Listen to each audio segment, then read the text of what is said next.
Hello दोस्तों, कैसे हो आप? आई होप आप सब अच्छे होंगे। मैं काफ़ी दिनों से बीमार हूँ और अभी भी चल रही हूँ। मेरी बच्चा भी बीमार चल रहा है, हस्बैंड भी बीमार थे, इसलिए मैंने ब्लॉग्स नहीं बना पाई। लेकिन आज मैं बना रही हूँ और काफ़ी दिनों बाद मतलब मुझे अपने फादर की याद आ रही थी, और मतलब हमेशा ही आती है, लेकिन आज कुछ ज़्यादा ही आ रही थी। तो उनका एक इंसिडेंट है, मैं आपसे शेयर करना चाहती हूँ कि आजकल के लोग ना किस तरह से मतलबी हो गए हैं। मैं वो आपको एग्जाम्पल के थ्रू बताती हूँ। एक टाइम था कि मेरे पापा का फ़ोन इतना बजता था कि मतलब हम इरिटेट हो जाते थे। हमको उनका फ़ोन ऑफ करके रखना पड़ता था कि रात को, वरना वो रात को भी बजता था, सोचो।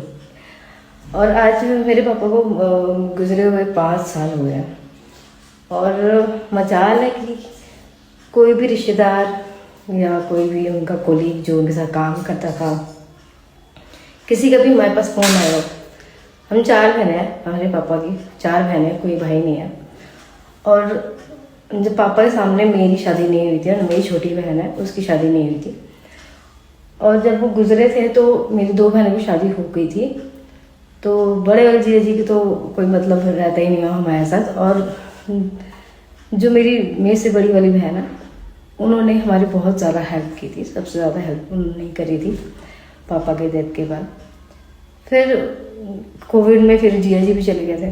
तो मैं आपको ये बताने वाली हूँ कि मेरे पापा ऐसे इंसान थे ना कि मतलब उनको अगर रात के 12 बजे भी आप फ़ोन करोगे ना, तो वो हमेशा रेडी रहेंगे और हमेशा आपकी मदद के लिए तैयार रहेंगे।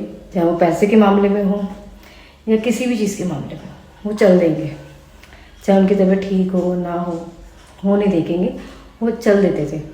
इस तरह के इंसान थे वो।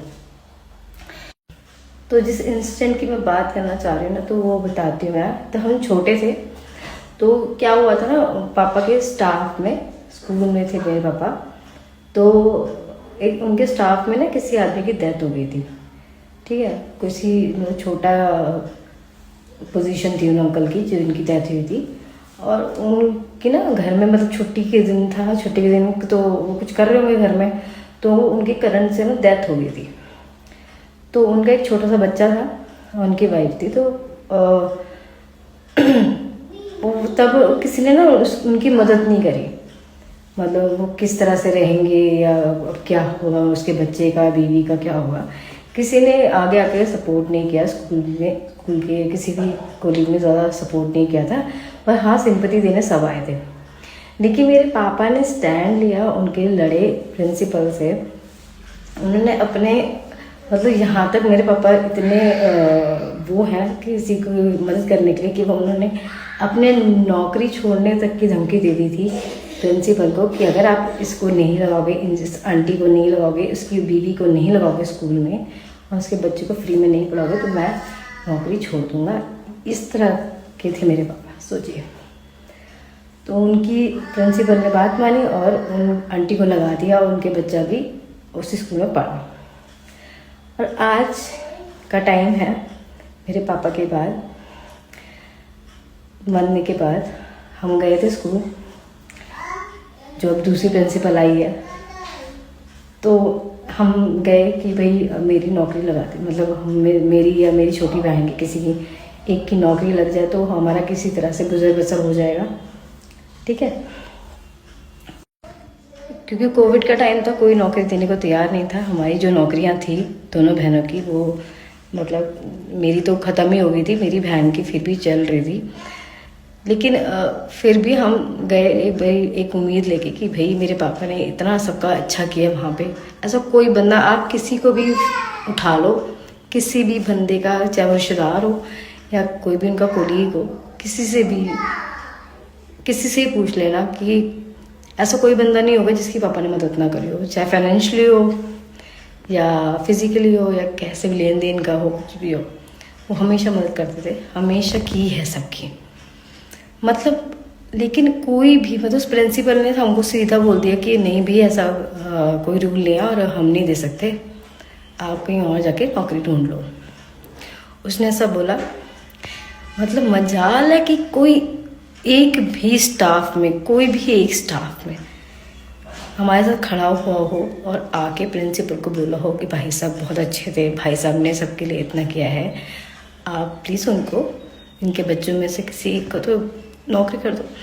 किसी ने भी नहीं किया। मतलब ये बात बोलने की नहीं है, लेकिन मुझे बहुत हर्ट हुई थी, मैं बहुत रोई थी इस बात पे कि मेरे पापा की अच्छाइयों का नतीजा ये निकला है कि कोई बंदा वहाँ पे आगे खड़ा नहीं था हमारे साथ।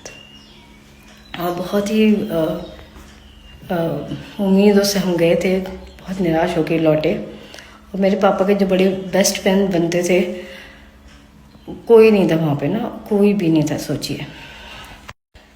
फिर वो तो हमको पता ही था कि कोविड के बाद हमारी नौकरियाँ लगी जाएगी। वो तो हम मतलब पापा ने, हम भगवान की कृपा से हमको इतना पढ़ा लिखा दिया है चारों बहनों को कि हम नौकरी पे लगी जाएंगे और अच्छा कमा रहे थे हम। लेकिन एक उम्मीद के लिए हम गए थे कि चलो उस टाइम पे जहाँ हम बड़े हुए हैं, जिस स्कूल में बड़े हुए हैं, वहाँ पे नौकरी करेंगे तो अच्छा लगता है ना, पापा की याद भी बनी रहती है। लेकिन देखिए आज का दिन है, आज के दिन तक किसी भी स्टाफ का, अपने पापा के जो साथ काम करते हैं उन किसी का भी फ़ोन नहीं आता, ना मम्मी के पास आता है, ना हमारी बहनों के पास आता, किसी के पास फ़ोन नहीं आता कि अब बेटा कैसे हो, कैसे नहीं हो। और कोविड हमने किस तरह से निकाला है ना, ये हमें ही पता है। दोनों बहनों ने और मम्मी के साथ रहते थे हम दोनों, किस तरह से हमने कोविड निकाला है हमें पता है। एक रिश्तेदार ने फ़ोन नहीं करा, एक किसी अंकल ने फ़ोन नहीं करा, स्कूल के किसी कॉलेज ने फ़ोन नहीं करा कि भाई बच्चे कैसे कर रहे हो, कैसे नहीं कर रहे हो, कैसे गुजर बसर हो रहा है तुम्हारा, खाना कैसे हो रहा है और दवाइयाँ कैसे ला पा रहे हो, सही हो कि नहीं हो। कोई मतलब नहीं किसी। तो मेरा मोटिव ये है ये वीडियो बनाने का कि भैया अच्छाई आज के टाइम पे उतनी करो जितनी ज़रूरत है, जितना सामने वाले ने तुम्हारे साथ किया उतना ही करो।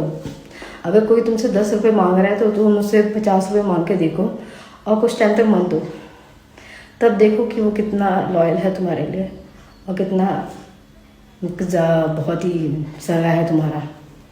तो मैं ये बोलना चाहती हूँ कि देखिए मुझे तो ये दोस्ती यारी पसंद है नहीं, क्योंकि मैंने दोस्त नहीं बनाया, क्योंकि मैंने जब भी दोस्त बनाए हैं ना उन सब ने ऐसे ही धोखा दिया है। तो मुझे दोस्ती यारी ज़्यादा पसंद नहीं है, मैं ज़्यादा फ़ोन करती भी नहीं किसी को, अपने में ही रहती हूँ, मैं अपने से ही मज़े में रहती हूँ। तो मेरी और मेरी छोटी बहन की शादी मेरी बहनों ने कराई कैसी तरह से, गांव की ज़मीनें बेच के शादी कराई। मतलब एक बंदा भी हमारे साथ खड़ा नहीं था, एक आदमी, जिसे कहते हैं ना कि आदमी खड़े रहते हैं औरतों के पीछे तभी घर बना पाते हैं या शादी हो पाती है या फलाना वाला। हम औरतों ने ही, हम लेडीज़ ने ही अपना स्टैंड लिया है पापा के जाने के बाद, अपने लिए खड़े हुए हैं, अपने लिए शादी करी है, अरेंज मैरिज करी है, कोई भाग के नहीं, कोई लव मैरिज कुछ नहीं किया है, सब कुछ अरेंज किया है, पूरे ख़ानदान को बुला के अच्छे शादी करी है। तो ये आपको मैं बताना चाहती हूँ कि ज़रूरी नहीं है हर जगह आपको आदमी की ज़रूरत पड़े, और माँ बाप के बिना अगर आप बहन भाई सब मिल के रहें तो कोई भी आपको तोड़ नहीं सकता और किसी की ज़रूरत आपको पड़ेगी नहीं। तो अच्छाई और रिश्तेदारी उतनी ही करो जितनी की ज़रूरत है, ज़्यादा करने से कुछ नहीं मिलने वाला और कोई तुमको आके तुम्हारे जाने के बाद तुम्हारे फैमिली के साथ सपोर्ट नहीं करने वाला। तो ज़्यादा लॉयल्टी दिखाने की कहीं ज़रूरत नहीं है, ना जॉब में और ना ही रिश्तों में। अच्छे बनो, थोड़े बनो और दूर रहो सबसे, वही अच्छा है। तो इसके लिए बाय बाय।